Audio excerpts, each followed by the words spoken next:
Hello friend, कैसे हैं आप। आशा करता हूं कि आप ठीक होंगे और अच्छी तरीके से पढ़ाई कर रहे होंगे। मैं आप सभी का इस YouTube चैनल पर स्वागत करता हूं। देखिए, इससे पहले ईदगाह कहानी के ऑब्जेक्टिव प्रश्न इस चैनल पर अपलोड कर दिया गया है। यदि आप नहीं देखे हैं तो इस चैनल के प्लेलिस्ट में जाके उसको देख लीजिए।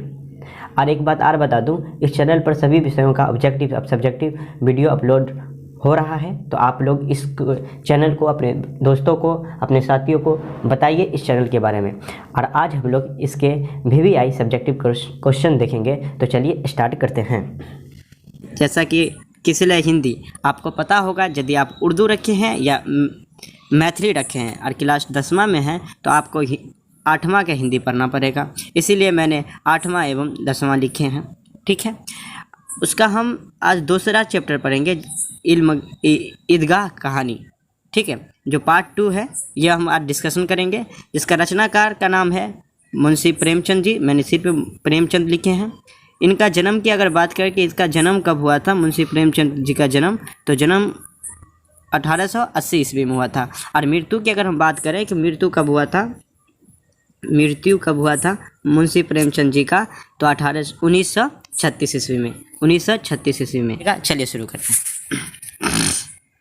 देखिए, पहला प्रश्न है कि ईद के दिन अमीना क्यों उदास थी।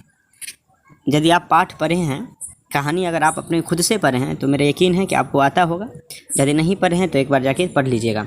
देखिए, ईद के दिन अमीना अपनी बेसहारा तथा आर्थिक दुर्दशा के कारण उदास थी। ठीक है, वह सोच रही थी कि अपने अनाथ पोते को इस महान पर्व के अवसर पर मेले जाने के लिए पैसे कहाँ से देगी। ठीक, क्योंकि उसके घर में दाना भी नहीं थे। चलिए, तो ये प्रश्न पूरा मुकम्मल हुआ। अब अगला प्रश्न देखते हैं। अगला प्रश्न है कि हामिद मिठाई या खिलौने के बदले चिमटा पसंद करता है, क्यों? कारण हमसे पूछ रहा है। तो देखिए, इसका जवाब हम किस तरीके से देंगे। उत्तर, हामिद मिठाई या खिलौने के बदले चिमटा इसीलिए पसंद करता है, ठीक, क्योंकि रोटी सेकते समय दादी की उंगली जल जाती थी। अगर वह चिमटा लेकर दादी को देगा, उसकी उंगली नहीं जलेगी। मिठाई या खिलौने क्षणिक सुख देने वाले हैं, इसलिए उसने चिमटा पसंद किया। शानदार जवाब। इसी तरीके से आपको लिख देना है जब प्रश्न एग्जाम में पूछा जाएगा। तो चलिए अब अगला प्रश्न देखते हैं। मेला जाने से पहले हामिद दादी से क्या कहता है। मेला जाने से पहले हामिद दादी से क्या कहता है? तो अगर आप पाठ को पढ़े होंगे सही से, कहानी को अगर पढ़े होंगे तो खुद आपको आता होगा। फिर भी देख लीजिए यहाँ पे। उत्तर, मेला जाने से पहले हामिद दादी से कहता है कि अम्मा तो बिल्कुल न डरना, अम्मा तो बिल्कुल न डरना, मैं सबसे पहले मेला देखकर आऊँगा। यह दिलासा दिया। चलिए आगे देखते हैं। प्रश्न नंबर 4, मेला में चिमटा खरीदने से पहले हामिद के मन में कौन कौन से विचार आए, वर्णन कीजिए। व्याख्या भी कहीं कहीं पर, वर्णन की जगह पर अगर व्याख्या भी देना है तो आप लोग को डरना नहीं है। यही जो अभी मैंने बता रहा हूँ उत्तर, वही उत्तर आपको लिखना है। एक बार प्रश्न पढ़ना है तो पढ़ लीजिए। मेले में चिमटा खरीदने से पहले हामिद के मन में कौन कौन से विचार आए, वर्णन कीजिए या व्याख्या कीजिए।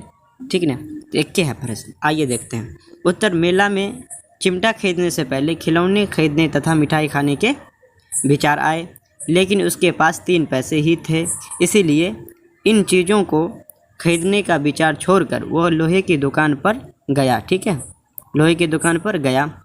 वहाँ चिमटा देखकर उसे ख्याल आया कि दादी के पास चिमटा नहीं है। तावे से रोटियां उतारते समय